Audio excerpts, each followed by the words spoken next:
Halo, selamat malam. Selamat malam, Kristiani. Selamat malam Pak Budi, selamat malam teman-teman. Halo, selamat malam Bu Cita. Selamat Pak malam Pak. Selamat malam Pak. Malam Pak Budi. Selamat malam semuanya. Sobat Muda Unipma biasa. Oke, kita langsung aja melanjutkan pertemuan kemarin. Ya, masih bersama narasumber kita yang luar biasa, Ibu Christina Kristiani, PhD.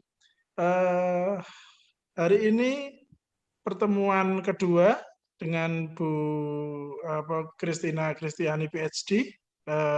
Semoga nanti materinya malam ini bisa diterima dengan lebih baik lagi. Dan mohon bagi Sobat Muda Unipma lebih ada aktivitas, ada interaksi sehingga kemampuan teman-teman semua bisa diketahui, pemahaman terhadap materi dan semuanya bisa diketahui oleh instruktur kita, Ibu Christina, ya, sehingga pembelajaran ini dapat benar-benar bermanfaat bagi Sobat Muda Unipma semuanya. Oke, sebelum kita mulai, Bu Christina, saya sampaikan dulu. Bismillahirrahmanirrahim. Assalamualaikum warahmatullahi wabarakatuh. Salam sejahtera untuk kita semua. Selamat malam, Bu Christina. Sehat selalu, Bu. Sehat Pak, alhamdulillah. Semoga sehat kita juga semua ya. sehat. Semoga kita semua sehat. Dan jangan lupa tetap prokes ketat. Karena COVID belum musnah. Sehingga kita jangan lengah. Ya. Tetap prokes ketat untuk Indonesia hebat. Sobat semua, untuk menyingkat waktu, langsung saya serahkan waktu kepada Bu Christina untuk memulai pelatihan malam ini. Monggo Bu Christina, waktu dan tempat kami persilahkan. Oke, terima kasih Pak Budi. Selamat malam teman-teman, selamat malam Pak Rizal dan Bu Dian. Bagaimana kabarnya? Sehat ya? Selamat malam Bu, sehat selalu. Kabarnya hebat Bu. Hebat, luar biasa. Dalam Bu. Ya, harus ya. Terima kasih. Baik teman-teman, silahkan kalau yang dari kemarin ada yang ingin ditanyakan, saya akan membuka waktu untuk pertanyaan dulu, karena kemarin saya juga meninggalkan beberapa audio sepertinya di chat room ya. Siapa tahu sudah ada yang mencoba, kemudian kalau ada pertanyaan, boleh ditanyakan sekarang sebelum saya melanjutkan. Silahkan raise hand kalau ingin bertanya. Silahkan. Mungkin 2 atau 3 menit saya akan beri kesempatan. Kalau akan ada yang raise hand, silahkan. Kalau tidak, berarti saya anggap yang kemarin sudah jelas ya dan sudah dicoba dipraktekkan. Oke, silahkan.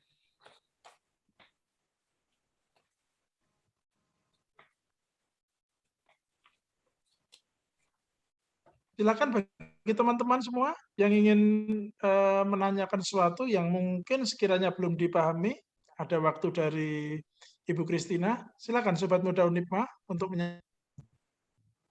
menyampaikan pertanyaannya.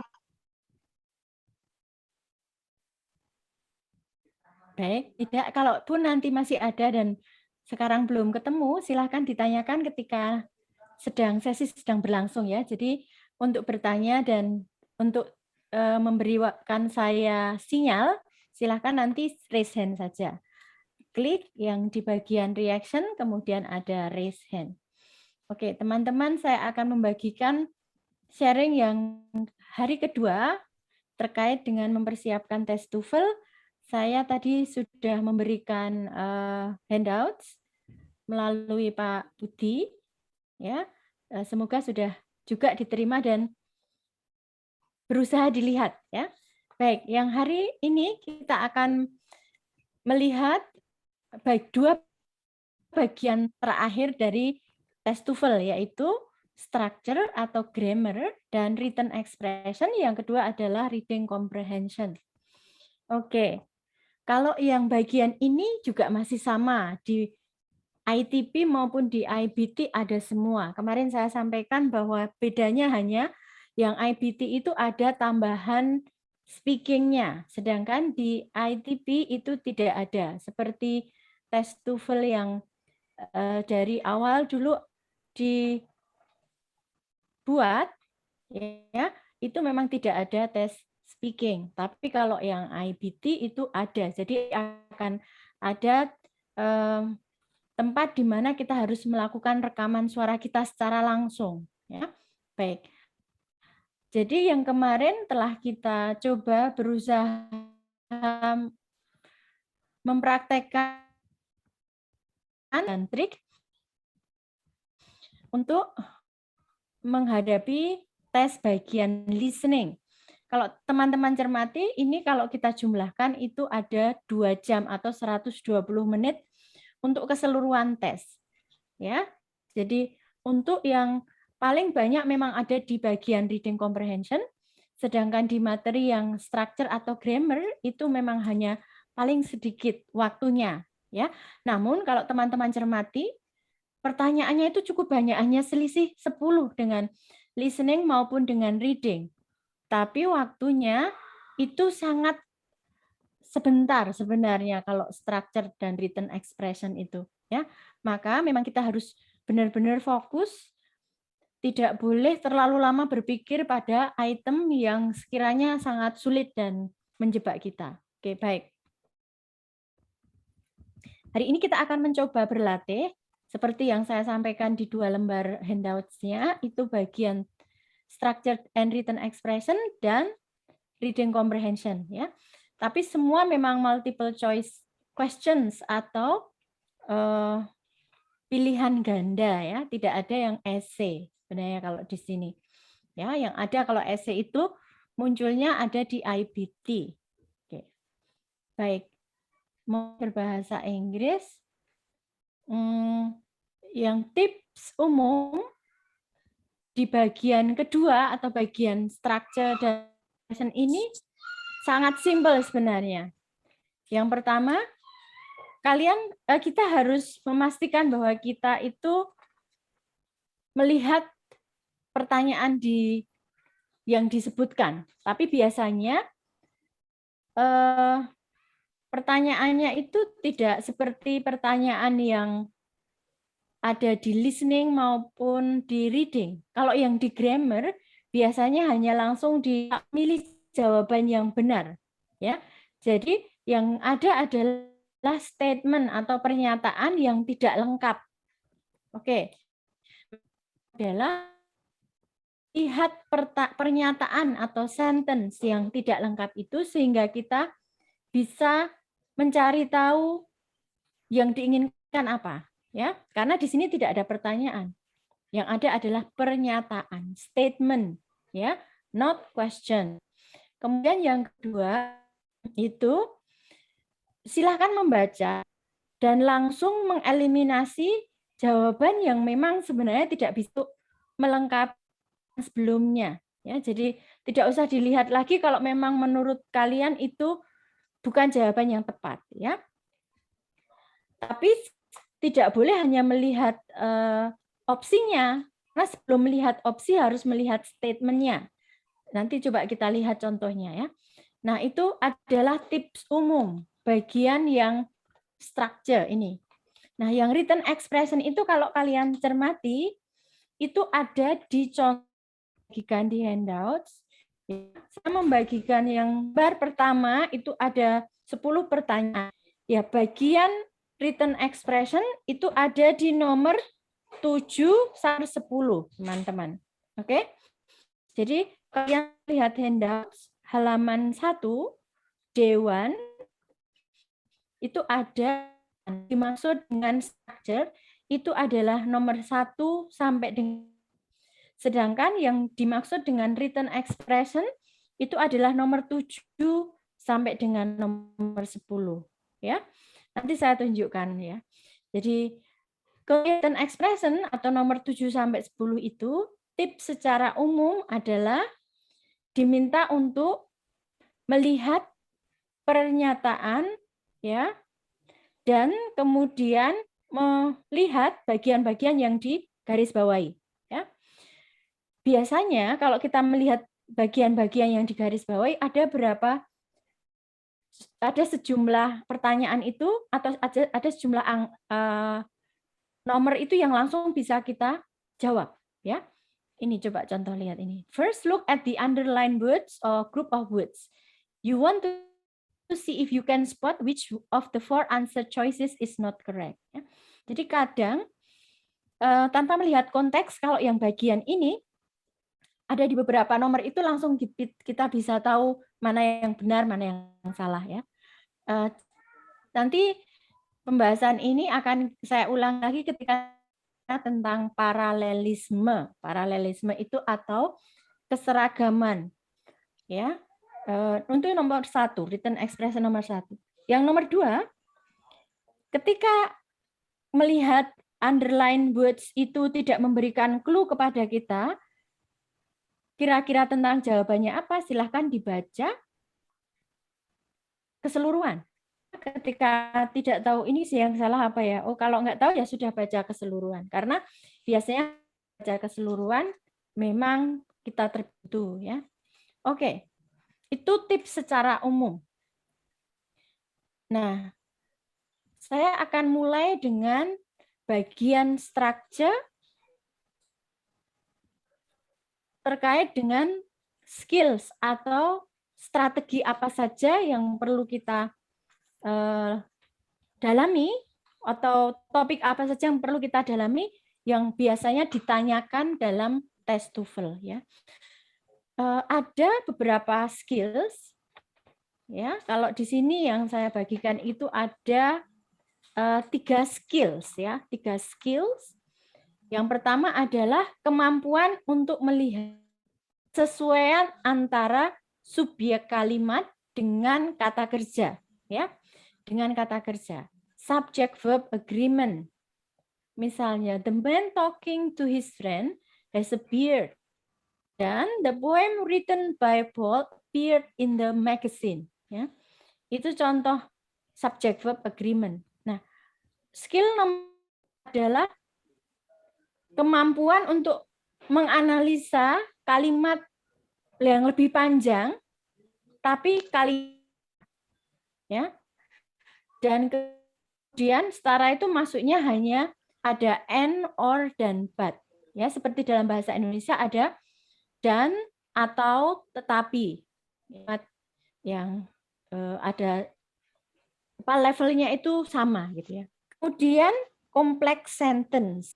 Maksudnya Nah, contoh compound sentence itu adalah penggunaan misalnya penggunaan because, kemudian and, or, but seperti itu ya.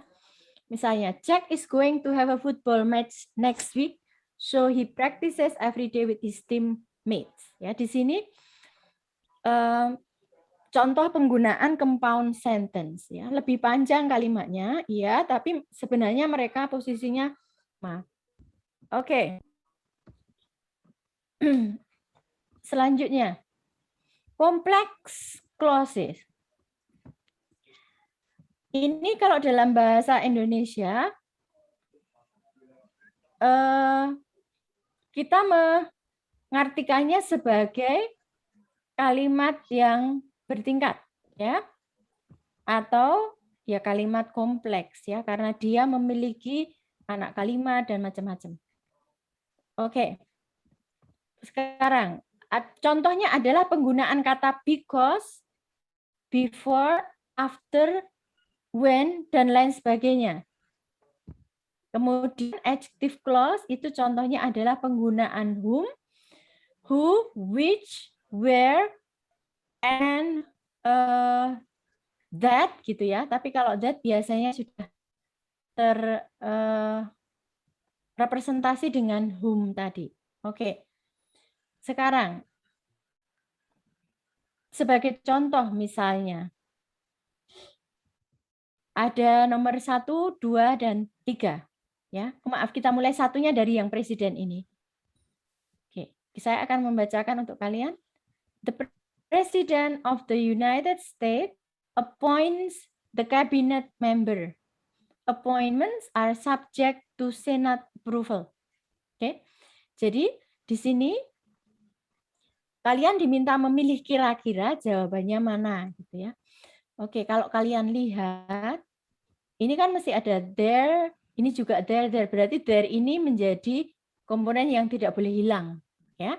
Nah, sekarang apakah ini tanpa tambahan atau dengan tambahan ya? Kalau dilihat dari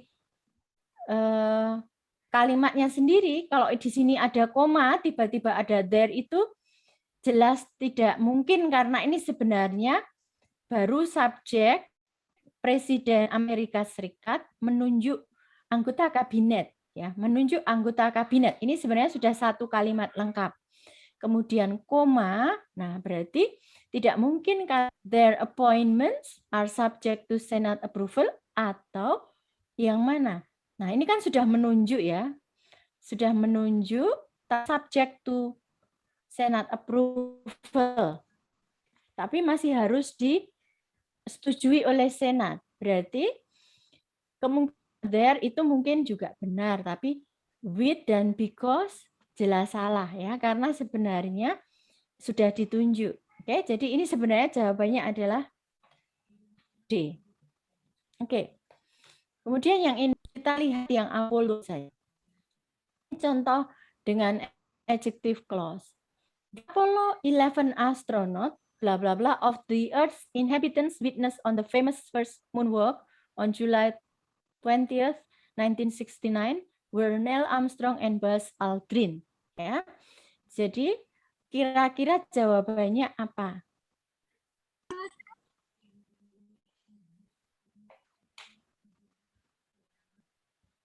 Astronot Apollo 11 ya.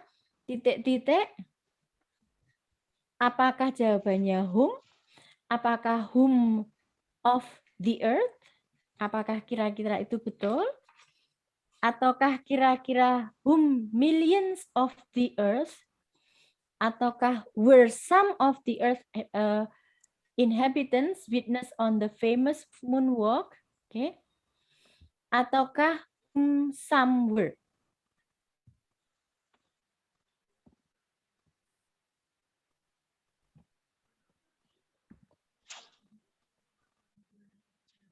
Oke, ini sebenarnya maksudnya adalah astronot Apollo 11 yang dilihat oleh atau yang disaksikan oleh penduduk dunia ya. Yang pertama kali menginjak bulan itu adalah Neil Armstrong dan Aldrin. Ya, jawabannya sebenarnya adalah B. Oke, nah hal-hal seperti ini akan muncul. Misalnya penggunaan whom, who, which. Ya. Jadi kalau kalian ingin mempersiapkan berarti harus mereview hal-hal terkait penggunaan whom, which, that, who. Ya. Seperti itu. Nah, skill yang ketiga. Skill yang pertama tadi subject-verb agreement. Kemudian kalimat yang lebih panjang. Terus kemudian ini sering muncul berkali-kali. Nah, ini juga muncul dalam written expression. Ya. Tadi saya sebutkan di awal contoh nomor 7 sampai 10 di handouts hari ini halaman pertama itu adalah contoh soal written expression. Dan tadi saya menyampaikan biasanya di sini akan dilihat kemampuan kita mengidentifikasi pola-pola paralel atau pola-pola yang sama. Misalnya seperti ini, namanya paralelism. Ya. Misalnya ini, ketika ada kata and, but, or, depan sama belakangnya itu harus sama. Misalnya yang di depan itu noun, kata benda, belakang juga kata benda misalnya. I have an apple and a pear. Ya, an apple, apple itu apel, pear itu buah pear ya. Jadi itu sama-sama kata benda. Atau he is handsome but mean. Handsome itu kata sifat, mean itu juga kata sifat. Dia itu orangnya ganteng tapi kejam gitu ya. Nah, jadi Di depan and or but itu harus sama polanya. Kalau kalian mengambil di sini itu kata benda seperti tadi saya sampaikan apel, berarti yang di belakang juga harus kata benda, misalnya buah pir. Yang di depan tadi handsome, ganteng, cakep, tampan gitu ya. Kemudian ada but, itu kalau but berarti contrary atau kebalikannya. Tapi tetap sama. Adjective, adjective. Ganteng tapi kejam gitu ya. Atau ganteng tapi pelit. Nah, itu. Siapa yang itu punya teman ganteng tapi pelit? Oke, teman-teman. Nah, sama juga dengan yang ini. Kata-kata seperti both, either ini akan banyak muncul. Both, either, neither, not only. Nah, misalnya, saya suka makan dan apa ya? Saya suka nonton film dan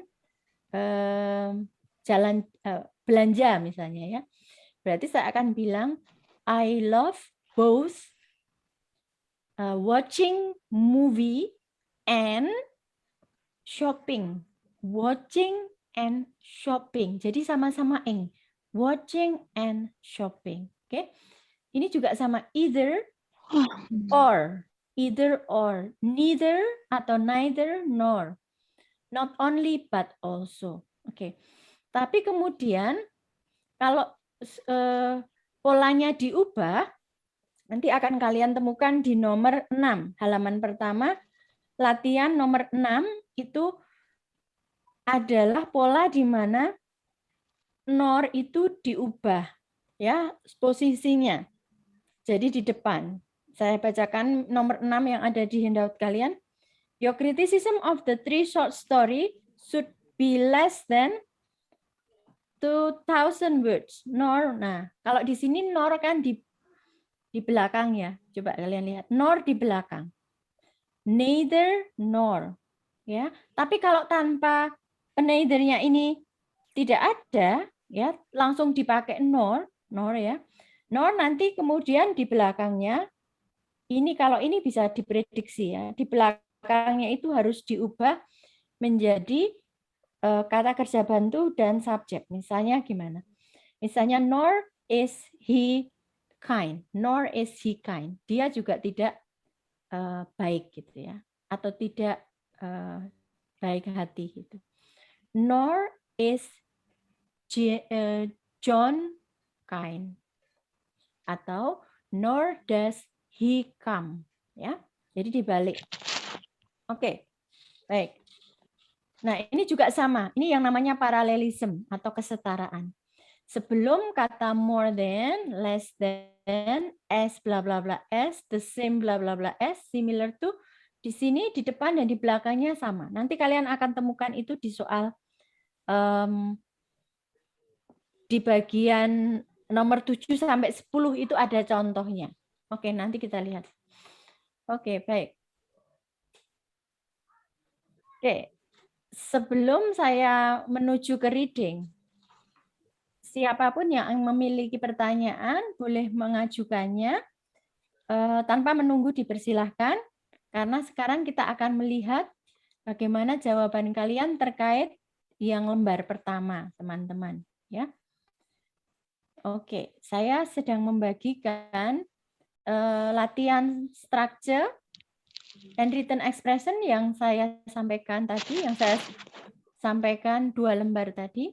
Ya, oke. Nah, sekarang kita lihat yang ini nomor 6 yang baru saja kita bahas ya. Your criticism of the 3 short stories should not be less than 2,000 words nor. Nah, tadi saya menyebutkan kata nor. Di sini tidak ada kata neither atau neither, tapi nor dipakai sendiri. Ya, tadi saya menyampaikan kalau nor dipakai sendiri tanpa neither or neither, ini kemudian susunannya harus dibalik. Ya. Jadi nor bla bla bla more than 3,000. Yang dibalik mana? Coba kalian lihat. Kalau yang tidak dibalik itu artinya bermulai dengan it. atau subjeknya. Berarti B dan C itu jelas tidak perlu dipilih karena dia mulai dengan it. Oke, berarti kemungkinan besar jawabannya adalah A atau D, teman-teman, karena itu harus dibalik. Contoh saya tadi adalah nor does she go, misalnya ya. Nor does she go. Berarti nor, terus kata kerja bantu, terus subjek, baru verb-nya. Nah, dari nomor 6, kemungkinan besar kalau tidak A ya D, yang mana yang paling tepat? Mirip dengan contoh saya misalnya, nor does she go. Nor does she go. Ya, nor should it be atau nor should be it. Coba.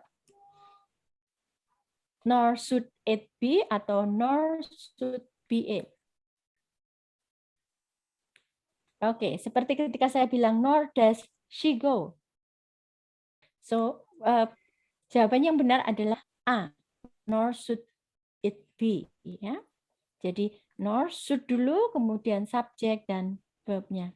Nah, ini akan banyak sekali muncul. Jadi, kalian bisa tandai nomor 6 itu.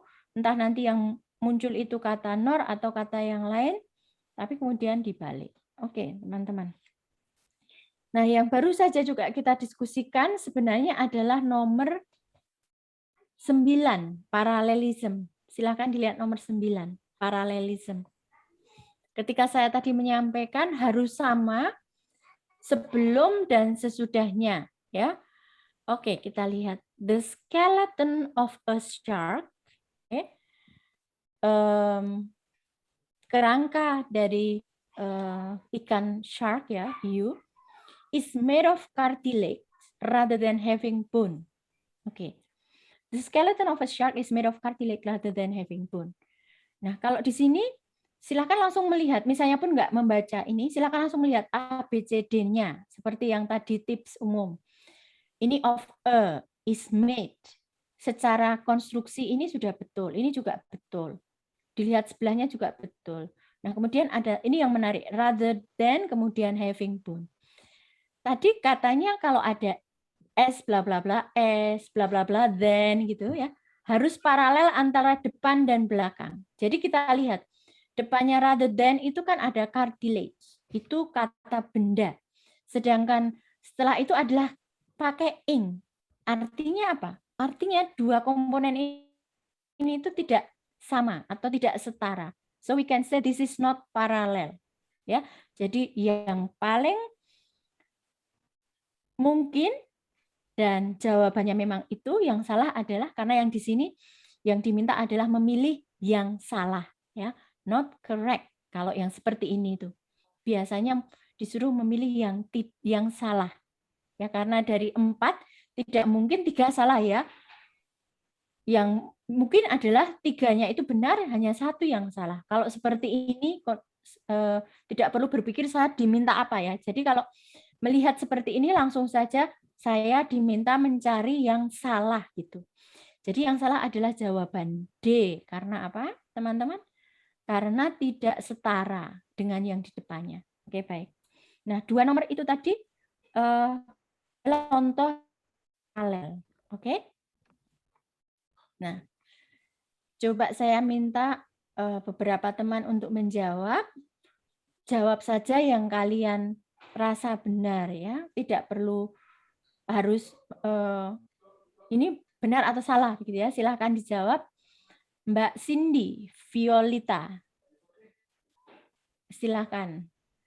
Menurut Mbak Cindy, jawaban nomor 1 kira-kira apa?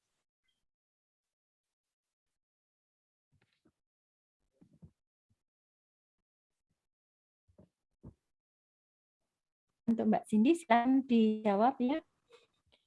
The growth of hair, bla bla bla, with phases of activity and inactivity. Kira-kira apa, Mbak? The growth of hair, bla bla bla.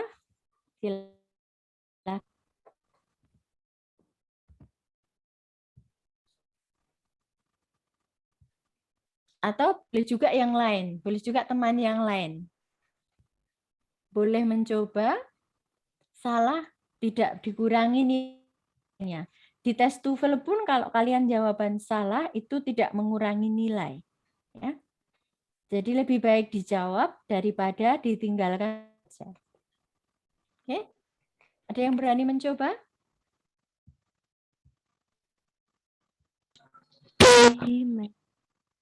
Oke, silakan, silakan. Sekali lagi, tadi saya belum mendengar, teman-teman. Nomor 2 B. Yes, Rizna. Very good. Ya, nomor 1 B. Ya, good. Nomor 2, kan?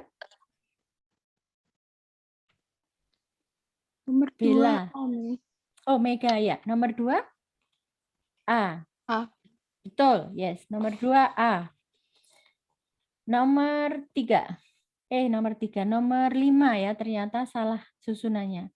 Saya ke nomor 5 dulu. Nomor 5, silahkan. Sekali lagi, Mbak Bella. C.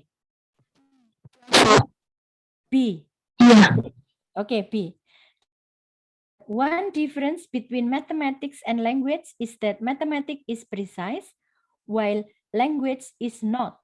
Oke, ketika ada kata difference, itu artinya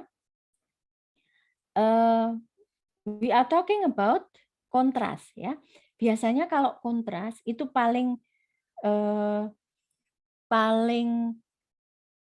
langsung terlihat adalah penggunaan kata but. Tapi coba kita lihat di sini ya. One difference between mathematics and language is that mathematics is precise, but language not. Ya, kira-kira ada yang kurang nggak? Ada ya, kurang is. Maka tadi jawaban Mbak Bella betul ketika mengatakan while language is not. Ya, jadi jangan terjebak dengan kata but. Tapi tadi teman kalian sudah sangat betul untuk menganalisa. Very good. Oke, saya kembali ke 3 karena ternyata penomorannya itu letaknya salah. Silakan teman-teman yang ingin mencoba nomor 3.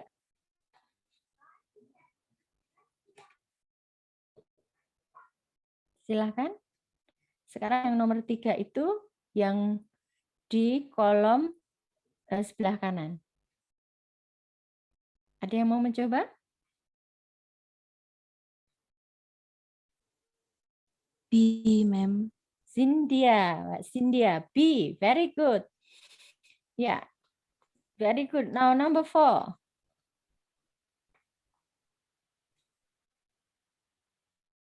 Ini tadi yang kita bicarakan, paralelism, nomor 4.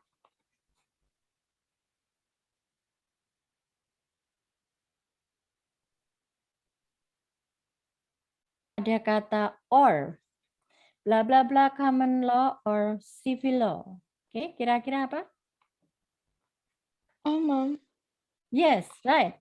As either common law or civil law. Ya, good. Oke, nomor 6 tadi sudah. Terus nomor 9 juga sudah. 8 dan 10. 7, 8, dan 10. Silakan. Ada yang ingin mencoba?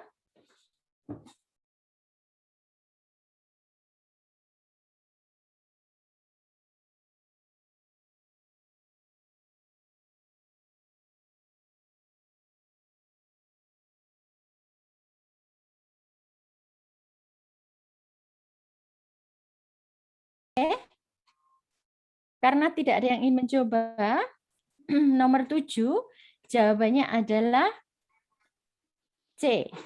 Ya. Kalau ini terkait dengan paralelisme bentuk tensesnya, ya.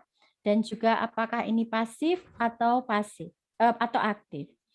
Kemudian nomor 8 ya, teman-teman. Nomor 8. What is it? Tadi saya mendengar ada yang bilang yes, very good. B, ya. It should be is, not are.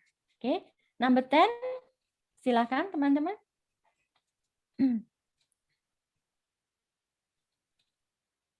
Yang salah adalah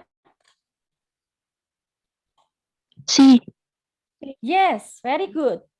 The correct answer is There are. Yes, right. Good. Terima kasih.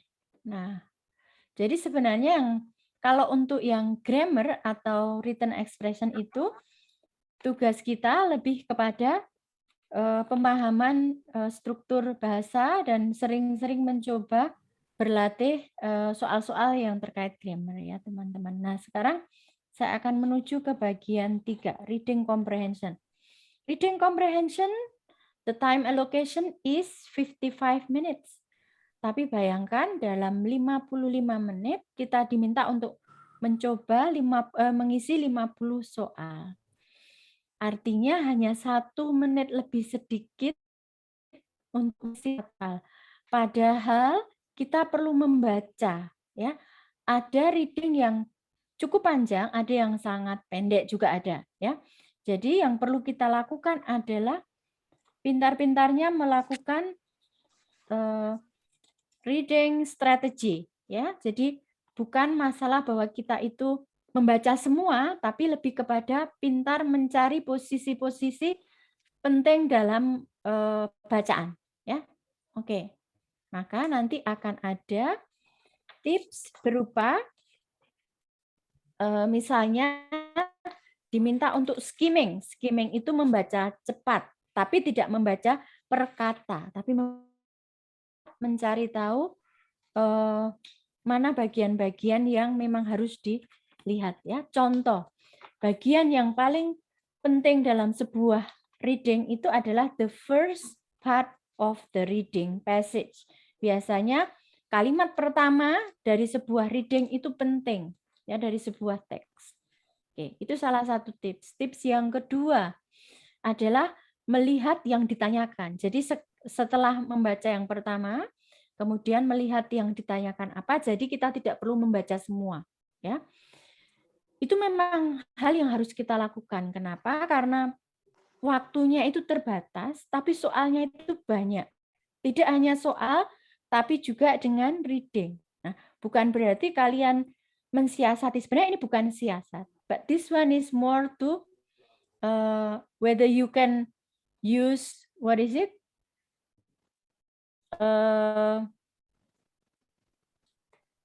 Reading strategi, mencari cara di mana tempat-tempat yang penting ya. Jadi yang pertama, be familiar with the direction.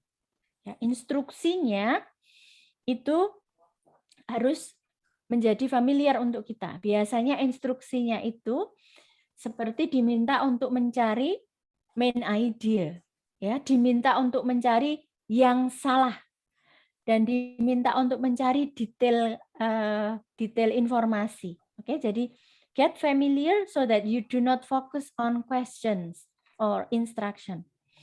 Oke, yang kedua, jangan banyak baca terlalu lama, ya. Jangan baca terlalu lama. Kalau kalian membaca terlalu lama nanti habis waktu, ya. Saya pernah terlalu menikmati membaca ketika tes TOEFL dan di akhir menjelang 5 menit terakhir itu saya masih kurang satu bacaan yang cukup panjang, ya. Nah, kalau itu kemudian bisa membuat kita panik dan kemudian malah tidak bisa membaca, maka yang harus kalian lakukan adalah tidak boleh membaca terlalu lama. Yang harus dibaca adalah pertanyaannya dulu, ya. Kemudian lakukan skimming. Di sini ada lakukan skimming atau membaca cepat, ya. Misalnya bacaan itu topiknya tidak familiar karena di sana kadang ada topik tentang budaya, topik tentang sains gitu ya, kadang ada membicarakan kehidupan di bawah laut, kemudian biologi, kemudian kadang-kadang berbicara tentang sosiologi atau society life ya. Kemudian berbicara tentang matematika, outer space, macam-macam ya. Jangan panik ya, karena apa? Sebenarnya jawabannya itu ada di teks semua ya. Jadi tidak perlu kalian tahu terkait dengan masalah biologi atau sains yang mungkin bukan bagian dari latar belakang keilmuan kita misalnya ya. Jadi yang perlu kalian lakukan hanya read the text and find the necessary information, itu saja.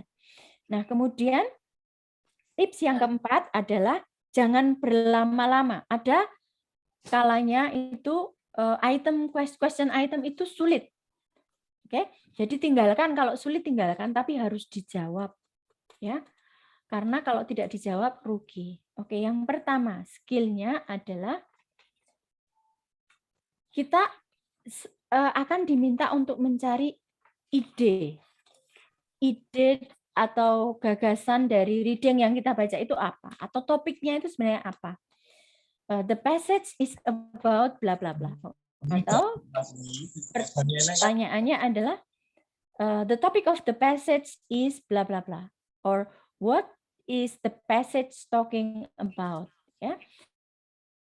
Itu selalu bisa dijawab dengan informasi yang kalian temui di the first sentence of each paragraph. Biasanya seperti itu. Jadi kalau yang di awal, bagian awal, kalimat pertama itu harus dipahami sebelum bisa menjawab itu. Yang kedua, skill kedua adalah pertanyaan yang berhubungan dengan detail information in the text. Maka namanya adalah stated detail questions. Artinya jawaban terhadap pertanyaan ini semua bisa dilihat dari teks.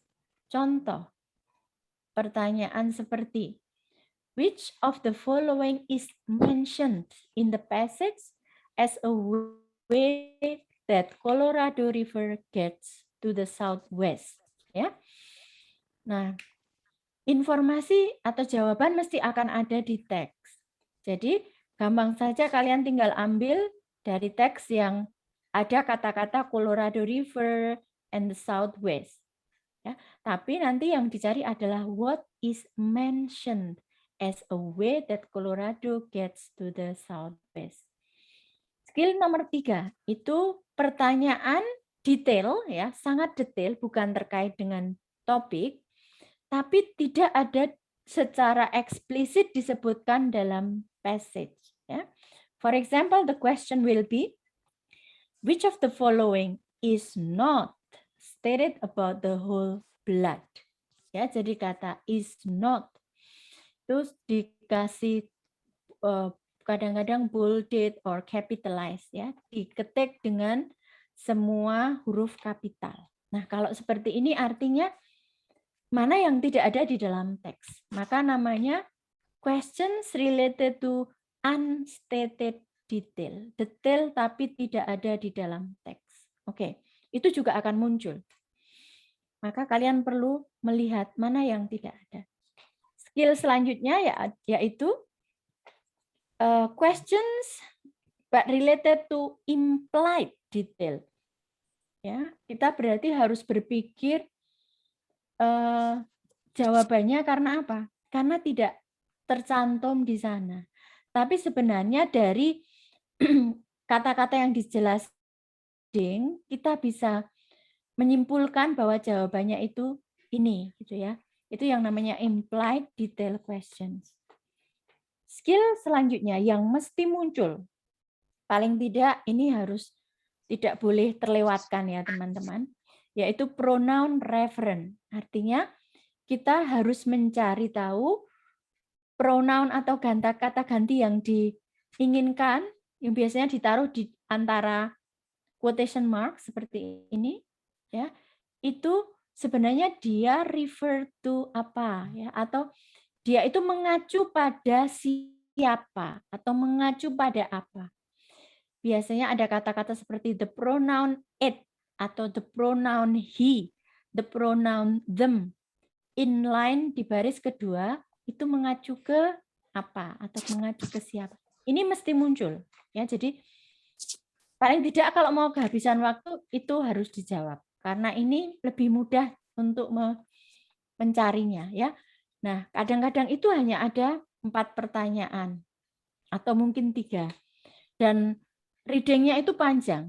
Nah, dan 2 di antaranya ternyata tidak perlu membaca keseluruhan karena ternyata 1 menanyakan tentang referen, pronoun referen, ya, yang ini. Misalnya pertanyaan seperti the pronoun it in line 2 refers to bla bla bla. Nah, ini kan sebenarnya nggak perlu membaca teksnya. Kalian akan rugi kalau ketika pertanyaannya hanya seperti ini dan membaca keseluruhan teks yang perlu sekitar mungkin 3-4 menit selesai, itu ternyata yang ditanyakan cuma ini. Maka kita harus lebih cerdas dengan cara apa? Melihat, oh pertanyaannya ternyata hanya bertanya tentang it itu apa, mengacu ke apa. Atau skill ke-6 ini, vocabulary in context questions. Misalnya, the word surface in paragraph 1 is closest in meaning to bla bla bla. Oke. Nah, kadang kalau kalian sudah sangat tahu arti yang dalam tanda petik ini, mungkin tidak perlu juga membaca banyak ya. Jadi langsung membaca pilihannya saja sudah tahu. Tapi kadang ada yang kata di sini itu hanya bisa kita mengerti setelah kita membaca 2 atau 3 kalimat di teks. Ya, jadi silakan gunakan seluruh kemampuan kalian dalam artian kalau seandainya sudah tahu ya sudah nggak usah baca teksnya. Tapi kalau belum tahu bisa dibantu dengan seperti membaca atau 2 kalimat di paragraf 1 yang ada kata surface tadi. Nah, maka teman-teman seperti yang saya sampaikan tadi, kita harus tahu yang diinginkan oleh pertanyaan di reading ini itu apa, sehingga tidak menghabiskan waktu untuk membaca dari A sampai Z, dan hanya ternyata ditanya 3 pertanyaan, yang 2 diantaranya itu sebenarnya tidak perlu banyak membaca. Nah, mungkin pertanyaan yang selanjutnya ini yang harus dicari detailnya. Oke, dengan cara seperti itu, kita akan bisa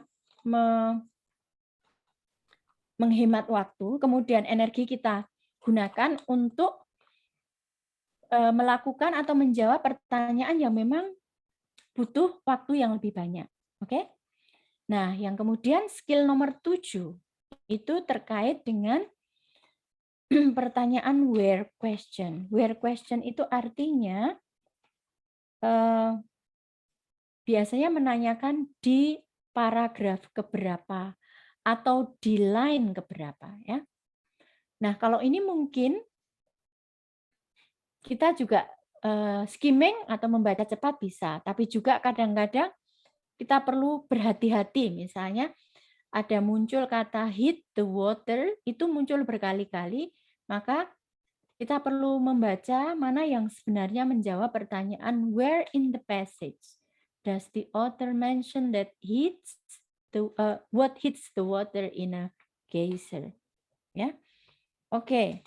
Nah, sebenarnya hanya sekitar 7 macam hal yang sering muncul di bagian terakhir TOEFL, yaitu bagian reading comprehension, teman-teman. Maka kalian perlu memastikan banyak mencoba dan kemudian mempraktekkan apakah kita, teman-teman, sudah sangat terbiasa misalnya mencari pronoun referen, ya, misalnya di baris keberapa, ini artinya apa, atau itu sudah hal yang biasa dan mudah bagi saya misalnya untuk menjawab vocabulary in context questions in the word. Nah, kalau itu sudah terbiasa, silakan fokus untuk berlatih misalnya implied detail questions atau yang tadi yang di depan tadi yang cukup menantang juga adalah biasanya unstated detail questions dan main idea. Ya, kalau yang stated detail questions usually it is easier, ya, lebih mudah karena jawabannya di sana semua. Tapi kalau yang nomor 3, unstated detail questions, itu artinya kalian harus cermat mencari yang tidak disebutkan di teks. Sedangkan yang pertama, main idea itu sulitnya adalah kadang kita tidak tahu atau sulit untuk menyimpulkan yang dimaksud dalam statement pertama di sebuah teks, ya. Oke, nah maka di sanalah letak teman-teman harus fokus dan sering banyak berlatih kalau memang itu sulit, ya. Jadi kalau pronoun reference tidak sulit, mungkin tidak perlu latih di sana. Kemudian yang apa tadi? Vocabulary in context itu juga tidak sulit. Oke, berarti itu menjadi kekuatan.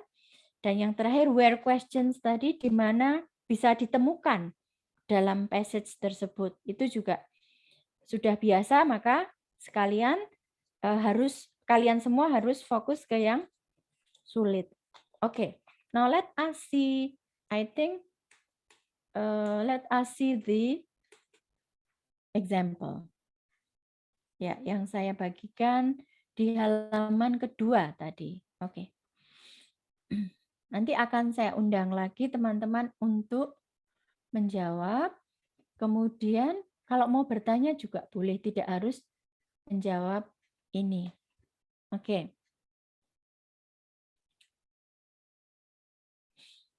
Saya sengaja memilihkan yang tidak terlalu panjang. Ya, ada juga yang readingnya itu bisa sampai bawah sini, ya, bisa panjang sekali. Oke, by the way, actually you can also try the passage online, ya. Banyak sekali contoh-contoh yang di internet yang sampel gratis, tidak perlu download juga, jadi lebih menyelamatkan drive, menyelamatkan memori HP, komputer, ya. Jadi kalian bisa langsung melihat banyak sekali contoh reading text untuk soal-soal TOEFL sehingga bisa semakin mempraktekkan kemampuan reading comprehension. Oke. Nah, coba kita lihat dulu. Meskipun sedikit ini, biasanya kalau sedikit agak kompleks juga, ya. Nah, yang ditanyakan adalah nomor 1, the subject of this passage is. Berarti seperti topiknya.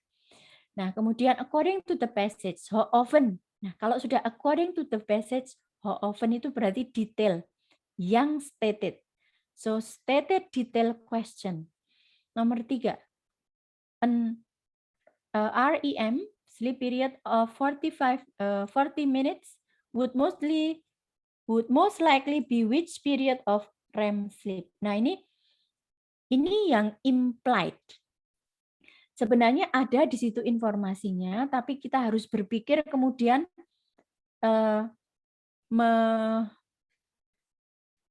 merangkum sendiri atau conclude, ya, infer tentang jawabannya apa. Ya, jadi ini yang namanya skill keempat tadi. Skill keempat adalah di sana tadi disebutkan implied detail question. Question ini jawabannya ada di teks, tapi implied, not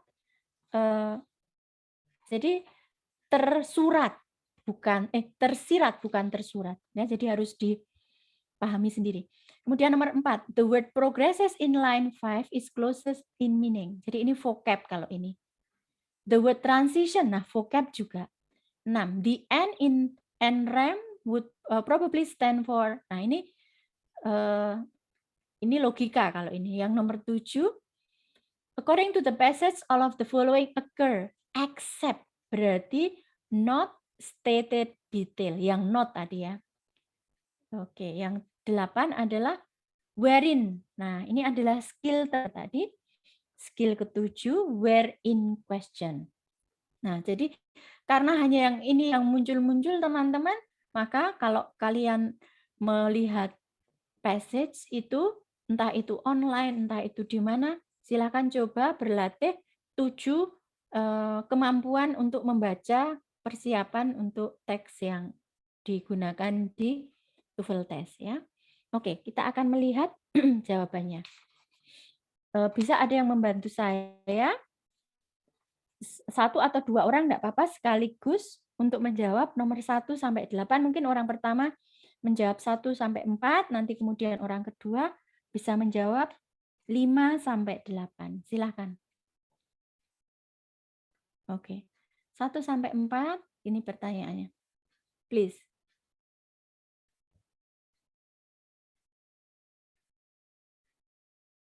Oke. Ada yang ingin mencoba?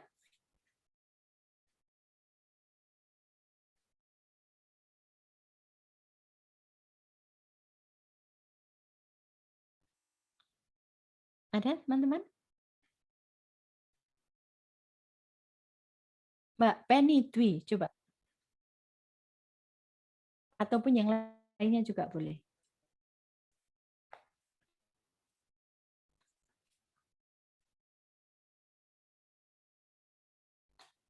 Oke, kalau tidak mungkin saya akan sebutkan saja ya.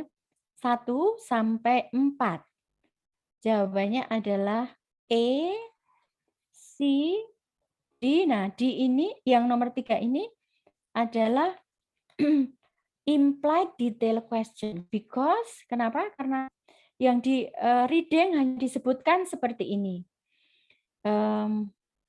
The periods, okay, line 1, 2, 3, 4. Line 4, baris keempat, paragraf pertama. The periods of sleep become longer and longer as the night progresses. Sebelumnya ada kalimat seperti ini. The duration of each of these, the duration of each of these occurrences ranges from 5 minutes to 40 minutes. Sedangkan yang ditanya adalah 40 minutes. Jadi implication-nya adalah periode keempat. Ya. Kemudian number 4A.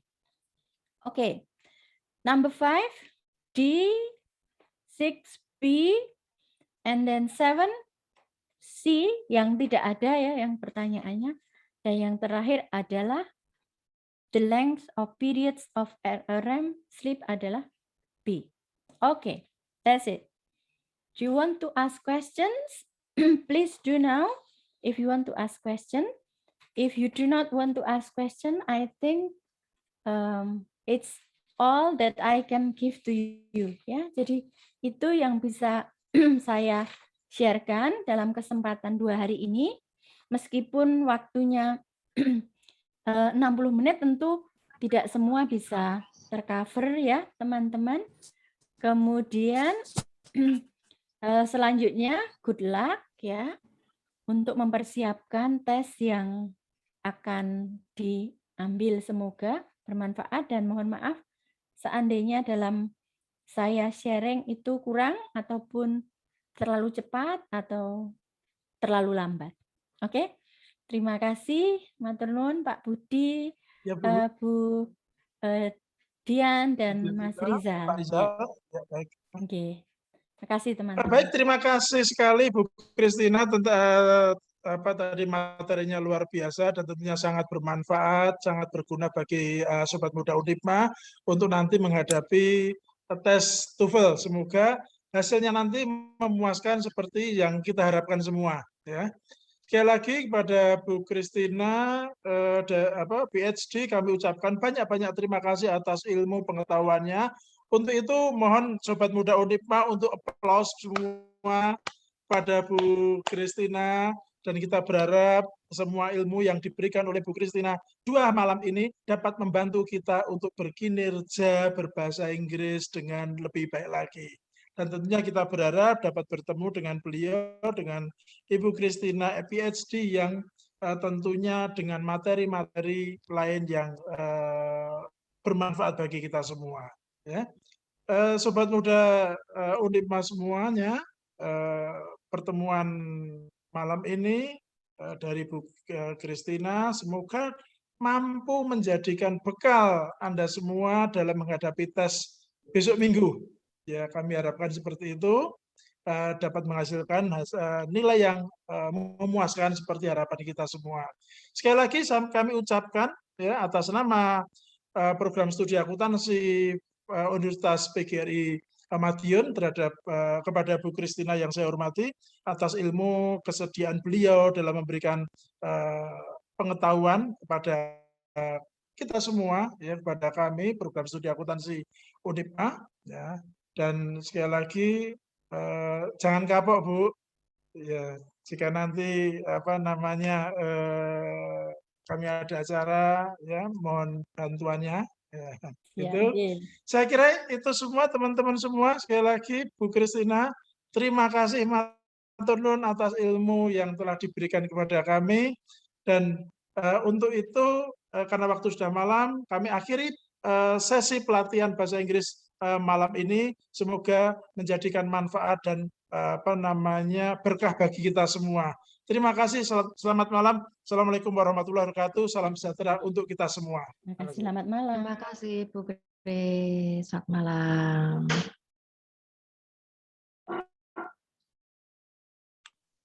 Terima kasih untuk semuanya. Jangan lupa kita nanti ujian TOEFL hari Minggu jam 9 pagi. Mohon on time tepat waktu agar kita tidak ketinggalan dalam mendengarkan atau mengerjakan soal ya. Kita jadi start bareng-bareng ya. Itu untuk pengumuman hari ini. Besok kelihatannya tidak ada pelatihan lagi.